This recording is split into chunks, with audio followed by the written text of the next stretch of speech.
पहला क्वेश्चन है दोस्तों, कह रहा है कि लगभग 2500 वर्ष पहले सिंधु नदी को ईरानियों और यूनानियों के द्वारा डैश कहा जाता था। ईरानी और यूनानियों के द्वारा हिंदोस के नाम से जाना जाता था।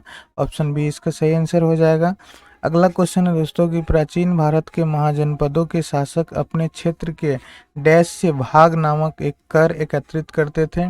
तो दोस्तों प्राचीन भारत में आपको पता होगा कि भारत में कुल महाजनपदों की जो संख्या थी दोस्तों वो 16 थी, और इसका वर्णन जो है दोस्तों वो अंगुत्तर निकाय नामक पुस्तक के अंदर इसका वर्णन किया गया है दोस्तों।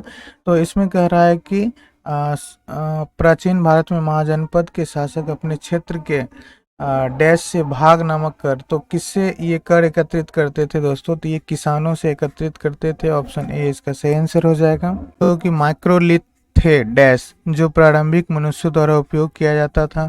तो दोस्तों प्रारंभिक मनुष्य द्वारा माइक्रोलिथ जो थे वो पत्थर के औजार थे जिसका प्रयोग प्रारंभिक मनुष्य शिकार के लिए किया करते थे, और दुश्मनों से निपटने के लिए अर्थात जंगली जानवरों से बचने के लिए वो लोग इस तरह के औजार का निर्माण करते थे। तो ऑप्शन ए इसका सही आंसर हो जाएगा। अगला क्वेश्चन है कि भारतीय संविधान का कौन सा भाग नागरिकता से संबंधित है? तो दोस्तों आप सभी को पता होगा कि हमारे संविधान का भाग 2 जो है वो नागरिकता से संबंधित है। ऑप्शन ए इसका सही आंसर हो जाएगा। दोस्तों अगर अनुच्छेद की बात करेगा तो अनुच्छेद जो है वो 5 से 11 तक है। उसी तरह अगर भाग 3 की बात करता है दोस्तों तो इसका संबंध मौलिक अधिकार से है। जो हमारे संविधान में चर्चा की गई है वो अनुच्छेद 12 से लेके 35 तक में किया गया है। दोस्तों अगला है भाग 5। भाग 5 का संबंध जो है दोस्तों वो हमारे संघ के शक्तियों के विस्तार से है, और दोस्तों इसका जो वर्णन किया गया है वो हमारे संविधान के अनुच्छेद 52 से लेके 151 तक किया गया है। उसी तरह दोस्तों भाग 6 का जो संबंध है वो राज्य की शक्तियों से है, और इसका संबंध है जो दोस्तों वो जो है 152 से लेकर 237 तक इसकी चर्चा की गई। तो आई होप दोस्तों ये क्वेश्चन आपको अच्छे से समझ में आया होगा। अगला क्वेश्चन है दोस्तों कि डैश एक शास्त्रीय नृत्य है जो वाक भंगिमा और शुद्ध नृत्य का संयोजन है। तो दोस्तों ये नृत्य जो है वो कुचिपुड़ी है, और यह किस राज्य का है दोस्तों? तो यह आंध्र प्रदेश का है। दोस्तों यह आंध्र प्रदेश का एक शास्त्रीय नृत्य है। तो ऑप्शन डी इसका सही आंसर हो जाएगा। अगला क्वेश्चन है भारतीय संविधान का अनुच्छेद डैश धार्मिक मामलों के प्रबंधन की स्वतंत्रता से संबंधित है। तो दोस्तों हमारे संविधान का अनुच्छेद 26 जो है वह धार्मिक मामलों के प्रबंधन से संबंधित है। तो ऑप्शन बी इसका सही आंसर हो जाएगा। हम भारतीय संविधान को अपनाने के उपलक्ष्य में हर वर्ष डैश को संविधान दिवस के रूप में मनाते हैं। तो दोस्तों आप सभी को पता होगा कि हम भारतीय संविधान को कब अपनाए थे? तो दोस्तों हम लोग 26 नवंबर 1900। अगला क्वेश्चन है दोस्तों कि निम्नलिखित में से कौन सा जंतु जगत के निडेरिया संघ के अंतर्गत आता है? तो दोस्तों यहाँ पर इसका सही आंसर हो जाएगा कोरल। कोरल एक प्रकार का समुद्री जीव है दोस्तों जिसको हम लोग परवाल के नाम से जानते हैं। तो ऑप्शन बी इसका सही आंसर हो जाएगा। अगला क्वेश्चन है कि डैश नवरात्रि के 10वें दिन को दशहरा या विजयदशमी के रूप में मनाया जाता है। तो दोस्तों ये शरद नवरात्रि के 10वें दिन को दशहरा या विजयदशमी के रूप में मनाया जाता है, जो कि अभी चल रहा है। तो ऑप्शन सी इसका सही आंसर हो जाएगा। अगला क्वेश्चन है दोस्तों हमारे सामने कि गंगा और सोन जैसी नदियां प्राचीन भारत में महाजनपद से होकर बहती थी। तो दोस्तों किस महाजनपद से होकर बहती थी? तो ये मगध से होकर बहती थी दोस्तों। ऑप्शन ए इसका सही आंसर हो जाएगा। अगला क्वेश्चन है कि ह्यूमस मृदा के किस भाग में पाया जाता है? तो दोस्तों ह्यूमस जो होता है वो मिट्टी के ऐसे अ, अ, 3 प्रकार बांटे गए हैं दोस्तों। इसको सेक्शन ए बी और सी करके बांटा गया है। तो मृदा जो होता है, ह्यूमस जो होती है दोस्तों वो मिट्टी के ऊपरी हिस्से में पाई जाती है। ए क्षैतिज जिसको बोला जाता है। तो ऑप्शन डी इसका सही आंसर हो जाएगा। अगला क्वेश्चन है कि निम्नलिखित में से कौन सा एक सार्वजनिक क्षेत्र की बीमा कंपनी नहीं है? तो दोस्तों यहाँ पे देखिए भारतीय सामान्य बीमा जिसको हम लोग जीआईसी के नाम से जानते हैं दोस्तों। जीआईसी की स्थापना जो हुआ था दोस्तों 1972 ईस्वी में किया गया था। तो ये एक तरह की सार्वजनिक क्षेत्र की बीमा कंपनी है। उसी तरह से the new India insurance company limited ये भी उसी तरह की कंपनी है दोस्तों। United India insurance company limited ये भी एक तरह की सार्वजनिक क्षेत्र की है। जबकि एसबीआई लाइफ इंश्योरेंस जो है दोस्तों ये सार्वजनिक क्षेत्र की बीमा नहीं है, एसबीआई बैंक के द्वारा जारी किया गया है। तो ऑप्शन ए इसका सही आंसर हो जाएगा। दोस्तों एसबीआई लाइफ इंश्योरेंस की जो स्थापना हुई थी वो 2001 ईस्वी में हुई थी। अगला क्वेश्चन है दोस्तों, प्राचीन भारतीय पांडुलिपियां आमतौर पर तार पत्रों पर या हिमालय में उगने वाले डैश के पेड़ की छाल पर लिखी जाती थी। तो दोस्तों प्राचीन भारत की जो भी पांडुलिपियां लिखी जाती थी दोस्तों, वो भोज वृक्ष के छाल पर या पत्ते पर लिखे जाते थे। तो दोस्तों ऑप्शन ए इसका सही आंसर हो जाएगा। चलिए दोस्तों हम लोग यहाँ पर अब कुछ मैथ के क्वेश्चनों को देख लेते हैं, जो कि काफ़ी इंपॉर्टेंट क्वेश्चन है दोस्तों। तो हमारे सामने पहला क्वेश्चन जो है दोस्तों, वो कह रहा है कि 4095 की राशि ए बी सी और डी के बीच इस प्रकार विभाजित किया जाता है कि ए और बी के हिस्से का अनुपात 1:3, बी और सी के हिस्से का अनुपात 2:5 और सी और डी के हिस्से का अनुपात 2:3 है। बी और डी के बीच का अंतर क्या होगा? तो दोस्तों सबसे पहले हम लोग क्या करते हैं, सबका अनुपात निकाल लेते हैं। ए बी सी और डी, इन सभी के अनुपात की अगर बात करें दोस्तों, तो हम लोग कैसे निकालेंगे? तो यहाँ पे कह रहा है कि ए और बी का जो अनुपात है दोस्तों, वो है 1:3। उसी तरह से बी और सी की बात कर रहा है दोस्तों, यहाँ पे हम डायरेक्ट सी और डी लिखते हैं दोस्तों। ठीक है, थोड़ा ध्यान दीजिएगा। यहाँ पे बी और सी का अनुपात कर रहा है दोस्तों 2:5, तो अनुपात निकालने के लिए हम लोग इसी तरह से लिखते हैं। उसके बाद कह रहा है सी और डी का अनुपात, तो सी का अनुपात 2 और डी का अनुपात दोस्तों यहाँ पे बता रहा है 3 है। तो अब क्या करते हैं, अनुपात निकालने के लिए दोस्तों इसके साइड में अगर जगह खाली है तो यहाँ पे 3, यहाँ पर भी 3 दे देंगे। यहाँ जगह खाली है दोस्तों, यहाँ पर 5 हो जाएगा। यहाँ जगह खाली है दोस्तों, ये 2 हो जाएगा। यहाँ पर भी 2 हो जाएंगे और यहाँ पर भी 2 हो जाएगा। अब हम सबका अनुपात ले लेते हैं, तो 2 दूना 4, ये हो जाएगा 4। उसके बाद 3 दूना 6 दूना 12 यहाँ से निकल के आ जाएगा दोस्तों। उसके बाद ये आ जाएगा 5 तिया 15 दूना 30, और ये आता है दोस्तों 5 तिया 15 तिया 45। तो दोस्तों हमारे सामने जो है वो ए बी सी और डी का जो अनुपात आता है दोस्तों, वो 4:12:30:45 ये आ जाता है दोस्तों। अब कह रहा है कि बी और डी के बीच का हिस्सा क्या होगा? तो दोस्तों यहाँ पे टोटल राशि दिया हुआ है हमारे पास 4095 रुपये। तो हम क्या करते हैं, इन सभी में x लगा देते हैं दोस्तों। तो ये हो जाएगा 4x, ये हो जाएगा 12x, और ये हो जाएगा दोस्तों 30x, और ये हो जाता है दोस्तों हमारे सामने 45x, जो कि कितने के बराबर हो जाते हैं दोस्तों? तो 4095 रुपये के बराबर होगा।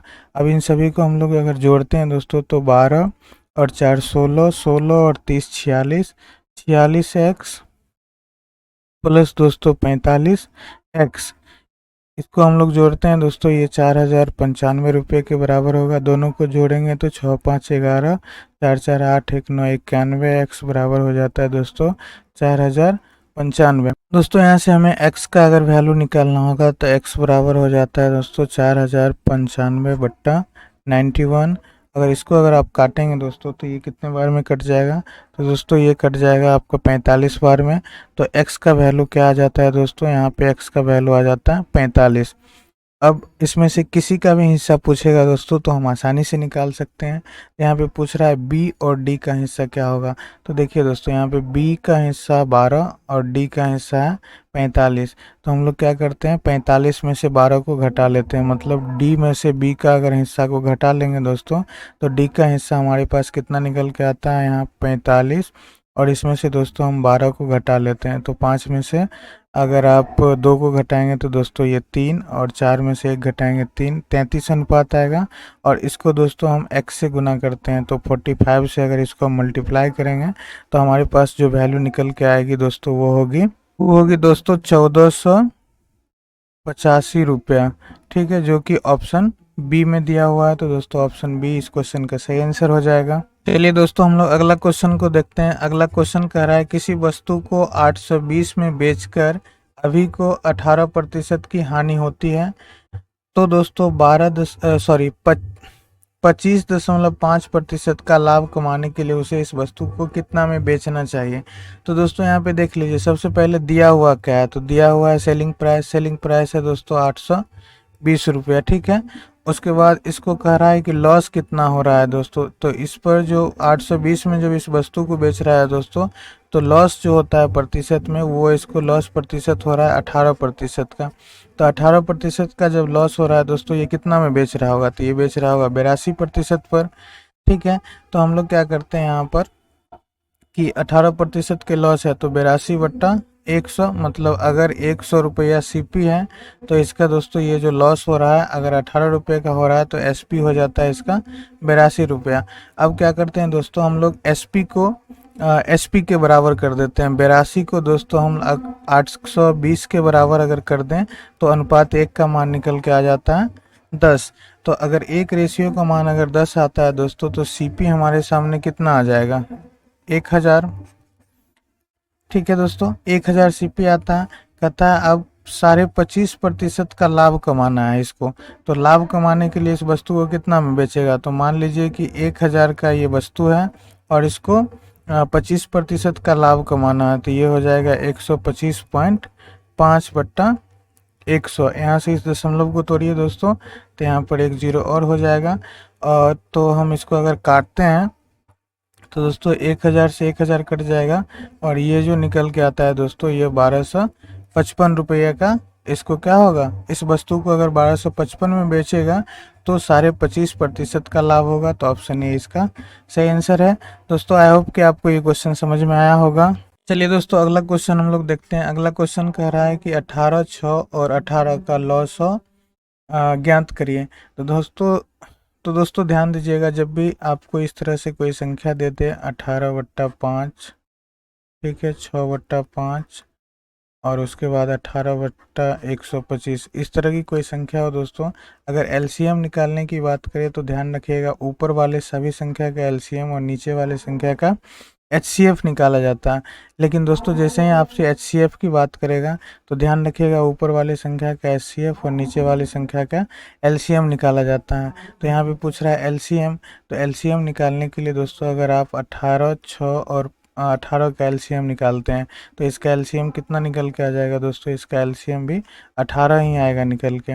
अगर उसी तरह से दोस्तों अगर हम 5, 5 और 125 का हम लोग एचसीएफ निकालते हैं दोस्तों, तो इसका एचसीएफ क्या आएगा? 5। देखिए सभी में आ रहा है तो हाईएस्ट कॉमन फैक्टर होता है दोस्तों, तो इसका एचसीएफ 5 आ जाएगा। तो कहता है कि लॉसो ज्ञात करें। तो लॉसो ज्ञात करें तो दोस्तों यहाँ पे हमें लॉसो अगर एलसीएम इसका निकालना हो तो क्या करेंगे? 18 को 5 से डिवाइड कर देंगे दोस्तों, तो ये 5 दिया 15 और उसके बाद हो जाएगा 5 छक 30, 3.6 जो है दोस्तों इस क्वेश्चन का आंसर हो जाएगा। तो ऑप्शन सी इसका सही आंसर है। चलिए दोस्तों हम लोग अगले क्वेश्चन की ओर बढ़ते हैं। अगला क्वेश्चन है हमारे सामने 18, 27 और 68 का चौथा समानुपात क्या होगा? तो दोस्तों आप रेशियो को पढ़े होंगे दोस्तों, तो रेशियो के अंदर आप पढ़े होंगे अनुपात और समानुपात। ठीक है दोस्तों, तो यहाँ पे समानुपात निकालने के लिए क्या किया जाता है दोस्तों? मान लीजिए 18 अनुपात यहाँ पे दिया हुआ है 27, समानुपात के लिए दोस्तों इस तरह के साइन का प्रयोग करते हैं, यहाँ से हो जाएगा 68 और इसके भी अनुपात जो होंगे दोस्तों वो दिया हुआ नहीं है तो मान लेते हैं x, और यही चौथा अनुपात दोस्तों अर्थात x का मान ही पूछ रहा है। तो इस तरह के सवाल को बनाने के लिए हम लोग क्या करते हैं दोस्तों, अंदर अंदर को गुना कर देते हैं और बाहर को बाहर वाले के साथ गुना करते हैं। तो हमारे पास गुना क्या हो जाएगी? 18 गुना x बराबर दोस्तों यहाँ पे आ जाता है 27 गुना 68। अब इसको काटते हैं 9 से दोस्तों, तो 9 दूना कट जाएगा 18 और 9 तिया हो जाता है 27। 2 से इसको काटिए, 2 तिया 6, 2 चौक 8। तो आपके सामने दोस्तों x बराबर क्या निकल के आ जाती है? 3 गुना 34। अगर इसको आप दोस्तों गुना करेंगे तो ये हो जाएगा आपके सामने 4 तिया 12, 3 तिया 9, 1 10, 102, अर्थात चौथा अनुपात जो है वो 102 होगा। तो ऑप्शन सी इसका सही आंसर हो जाएगा। चलिए दोस्तों हम लोग अगला क्वेश्चन को देखते हैं। यहाँ पे क्वेश्चन दिया हुआ है अनु ए और बी में से प्रत्येक वस्तु को 4000 में बेचती है। इस पूरे लेन देन में उसे कोई भी हानि या लाभ नहीं होता है। यदि वस्तु ए को 25% के लाभ पर बेचा गया है तो वस्तु बी डैश की हानि पर बेची गई होगी। दोस्तों यहाँ पे देख लीजिए कि वस्तु 2 है, ठीक है, 2 वस्तुएं और दोनों का जो दोस्तों सेलिंग प्राइस है वो सेलिंग प्राइस क्या है? सेम है, ठीक है, दोनों की सेम है सेलिंग प्राइस। कितनी है सेलिंग प्राइस दोस्तों? तो ये 4-4 हज़ार रुपये है, ठीक है। उसके बाद कहता है वस्तु ए को 25% की लाभ पे।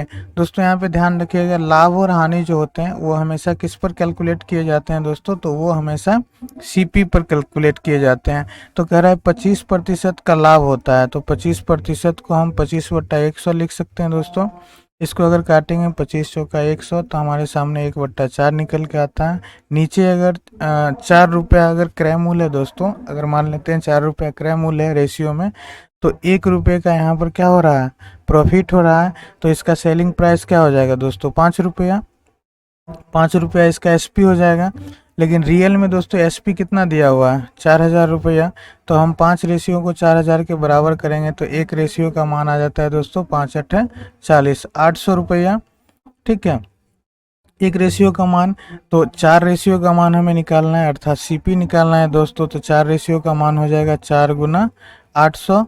तो ये दोस्तों कितना निकल के आ जाता है, 3,200 रुपया। अब तो दोस्तों हमें पता लग गया कि पहली वस्तु जो है वो कितने में खरीदा गया था दोस्तों। तो पहली वस्तु का सीपी 3,200 रुपये में खरीदा गया था, और बेचा कितना में गया था दोस्तों, तो बेचा गया था 4,000 रुपये में। तो इस व्यक्ति को तो यहाँ पर प्रॉफिट हो रहा है, इस व्यक्ति को तो यहाँ पर प्रॉफिट हो रहा है, क्योंकि एसपी माइनस अगर सीपी दोस्तों हम लोग करते हैं तो ये 4,000 माइनस 3,200 करते हैं दोस्तों। तो यहाँ पे हमारे पास जो है वो 800 रुपये की क्या हो रही है, प्रॉफिट हो रही है। तो दोस्तों अब क्या होगा कि वहाँ पे दूसरी वस्तु जो है दोस्तों, कह रहा है कि दोनों वस्तु के बेचने पे उसे ना ही लाभ और ना ही हानि हो रही है। तो दूसरी वस्तु का जो है क्रय मूल्य वो दोस्तों हो जाएगा 4,800 रुपया। ठीक है, क्रय मूल्य 4,800 रुपया है दोस्तों, और सेलिंग प्राइस है 4,000 रुपया। तो यहाँ पे हो रहा है क्या दोस्तों, देखिए सेलिंग प्राइस है 4,000 और ख़रीदा गया है 4,800 में। तो यहाँ पे सीधा सीधी दिख रहा है दोस्तों कि लॉस हो रहा है, और लॉस कितने का हो रहा है दोस्तों, 800 का। अब लॉस जब 800 का हो रहा है तो लॉस जो होता है, प्रॉफिट और लॉस हमेशा सीपी पे निकाले जाते हैं। तो प्रॉफिट प्रतिशत लॉस बराबर क्या होता है दोस्तों, तो प्रतिशत लॉस बराबर होता है लॉस बट्टे सीपी गुना 100, यही फार्मूला होता है दोस्तों। तो लॉस हमको हो रहा है 800 रुपये का, ठीक है, और क्रय मूल्य हमारा 4,800 रुपया, और हम प्रतिशत में निकालते हैं तो 100 से मल्टीप्लाई करेंगे दोस्तों। 00 से 00 काटिए, यहाँ से हम लोग जब इसको काटेंगे 8 से दोस्तों, तो 8 1 8, 100 बार में ये कट जाएगा, और 8 6 48, तो 6 बार में ये कटेगा। तो दोस्तों 100/6 का हमें क्या हो रही है, तो दोस्तों हमें हानि हो रहा है। और इसको जब आप पूर्णांक में तोड़ेंगे दोस्तों, तो ये आपका निकल के आ जाएगा 16.2/3। ऑप्शन सी इसका सही आंसर हो जाएगा। चलिए दोस्तों हम लोग अगले क्वेश्चन की तरफ बढ़ते हैं, और अगला क्वेश्चन है, ए किसी कार्य का 1/6 भाग 5 दिन में पूरा करता है। मान लेते हैं दोस्तों ए है, और 1/6 भाग जो होता है किसी काम को वो कितने दिन में करता है, 5 दिन में।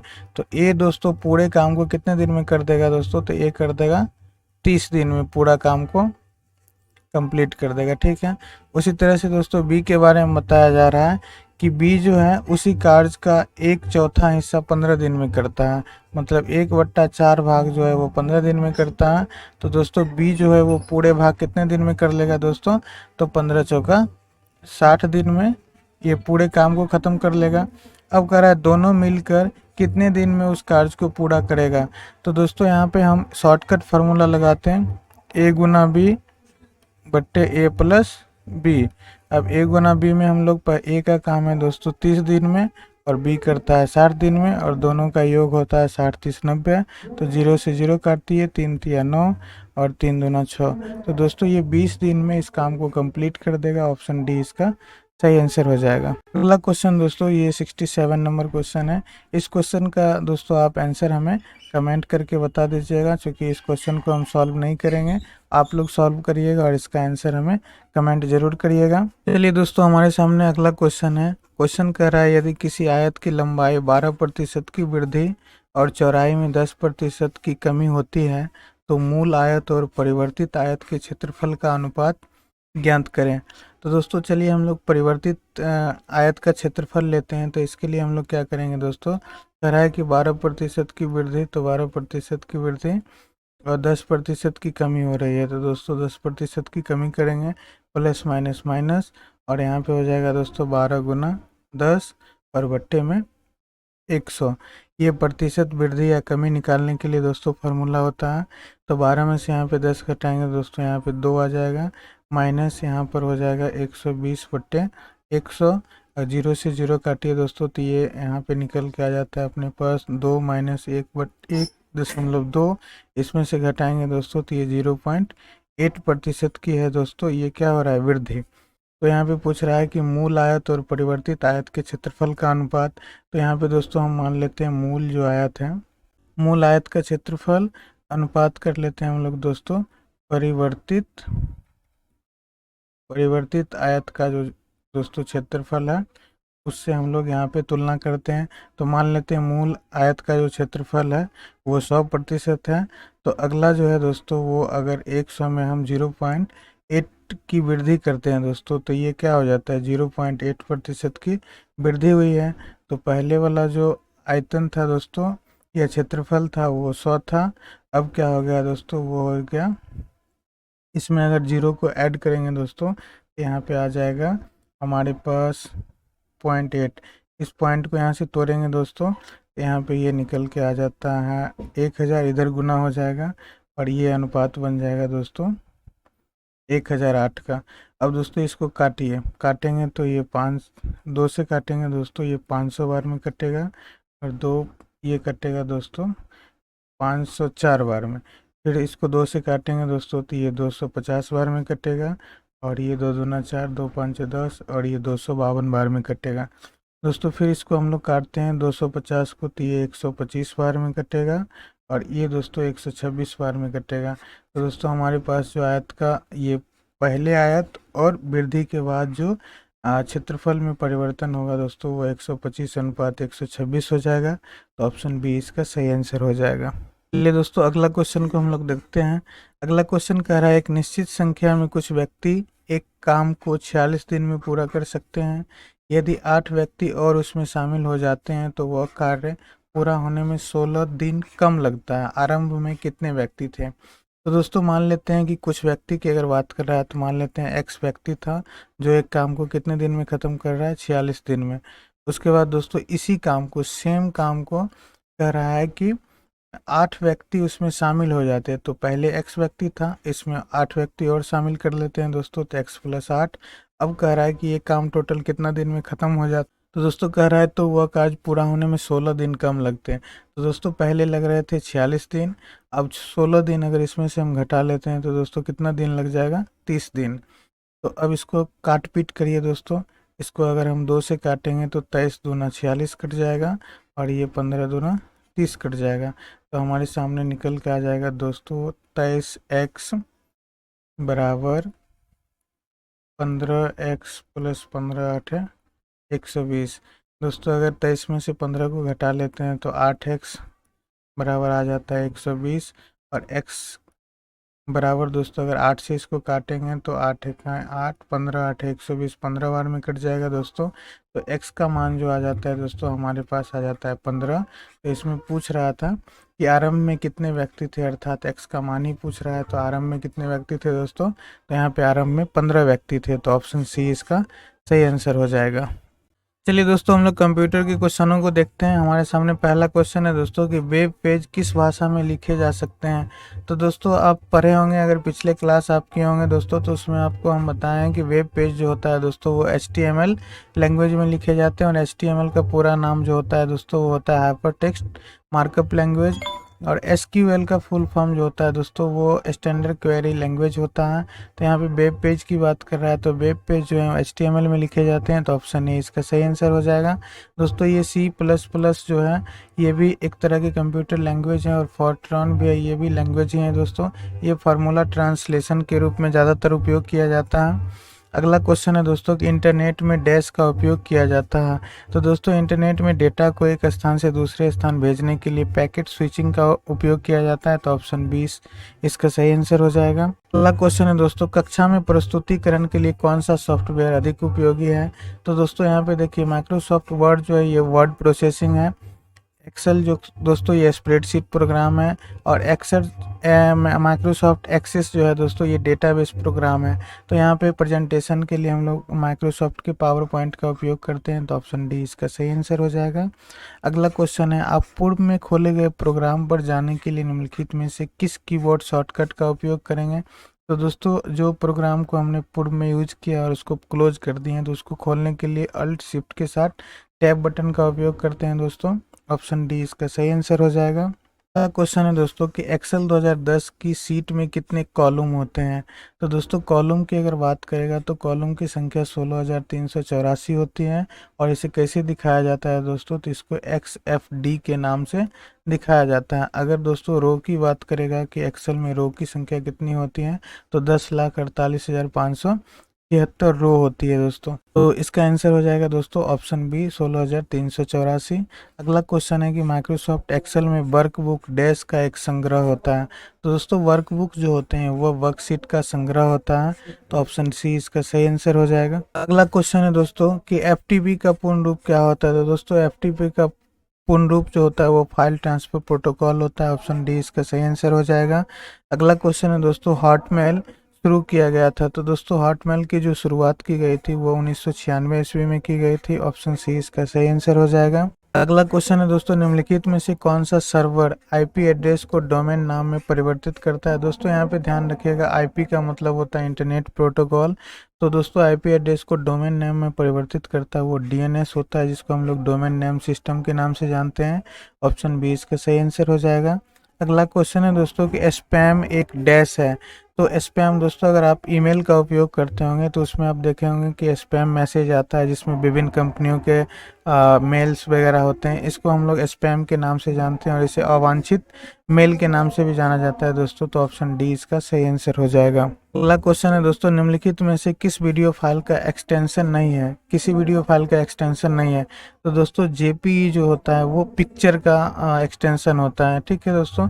तो यहाँ पे पिक्चर का एक्सटेंशन होता है जेपीईजी, और एवीआई, एमओवी और MP4 जो है दोस्तों ये वीडियो का एक्सटेंशन होता है। तो ध्यान रखिएगा दोस्तों, यहाँ पर जेपीईजी जो है दोस्तों वो किसी भी वीडियो फाइल का एक्सटेंशन नहीं है। तो ऑप्शन ए इसका सही आंसर हो जाएगा।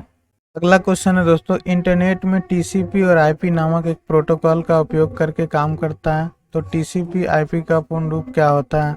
तो दोस्तों टीसीपी का पूर्ण रूप, टीसीपी का नाम होता है दोस्तों ट्रांसमिशन कंट्रोल प्रोटोकॉल, और आईपी का नाम होता है दोस्तों इंटरनेट प्रोटोकॉल। तो ऑप्शन सी इसका सही आंसर हो जाएगा। अगला क्वेश्चन है दोस्तों कि यदि बिल गेट्स की बात मानी जाती तो विंडोज ऑपरेटिंग सिस्टम, जिसको विंडोज ओएस के नाम से जाना जाता है दोस्तों, को किस नाम से जारी करने की योजना बनी थी। तो दोस्तों इसको इंटरफेस मैनेजर के नाम से जारी करने का प्लान किया गया था। ऑप्शन सी इसका सही आंसर हो जाएगा। अगला क्वेश्चन है दोस्तों, वर्ल्ड वाइड वेब में पंजीकृत पहला डोमेन नेम क्या था। तो वर्ल्ड वाइड में जो पहला डोमेन नेम किया गया था दोस्तों सेट, वो था symbolics.com। तो ऑप्शन डी इसका सही आंसर हो जाएगा। अगला क्वेश्चन है दोस्तों, कंप्यूटर पर रिमोट लॉगिन की सुविधा कौन प्रदान करता है।